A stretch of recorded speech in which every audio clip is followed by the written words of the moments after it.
मंगळवेढ्यात जनाबाई नावाची विठ्ठल भक्त स्त्री राहत होती.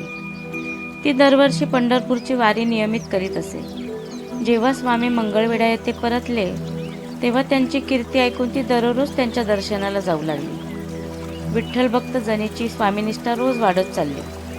एकदा आषाढवाडीची वेळ आली म्हणून जनी फुले घेऊन स्वामींच्या दर्शनाला गेली व दर्शन घेऊन स्वामींना म्हणाली, आज मी पंढरीच्या वारीला प्रस्थान ठेवणार आहे. आपला आशीर्वाद असावा. परंतु मी वारीहून परत येईपर्यंत आपल्या दर्शनाला मुकणार आहे, असे म्हणून ती रडू लागली. स्वामींनी जनीकडे पाहिले व म्हणाले, अगं आम्ही तुझ्याच बरोबर आहोत, तू काळजी करू नकोस. जनी वारीला निघाली. जनीच्या मुखामध्ये आजपर्यंत फक्त विठ्ठलाचे नामच होते. आता त्याला स्वामींच्या नावाची जोड लागली. पांडुरंगाचे नाम सतत मुखात असल्यामुळे तिला एकटेपणा कधीच जाणवत नसे. पंढरपूर अगदी जवळ आले असताना अचानक मुसळधार पाऊस पडू लागला.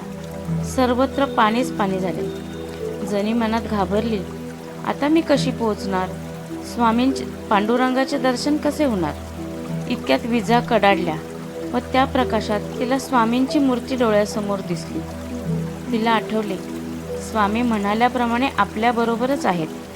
म्हणून तिने स्वामींचा जप करण्यास सुरुवात केली. स्वामी नामात जनी दंग झाली. पाऊस पडतच होता. पुढे पाणी साचल्यामुळे जनी बाजूला उभी राहिली. तितक्यात त्या पाण्यातच तिला परत स्वामींची मूर्ती दिसली व दुसऱ्याच क्षणी पांडुरंगाचेही दर्शन तेथे झाले. स्वामींची ही लीला पाहून जनीने निश्चय केला, आता पंढरीला येण्याची जरुरी नाही.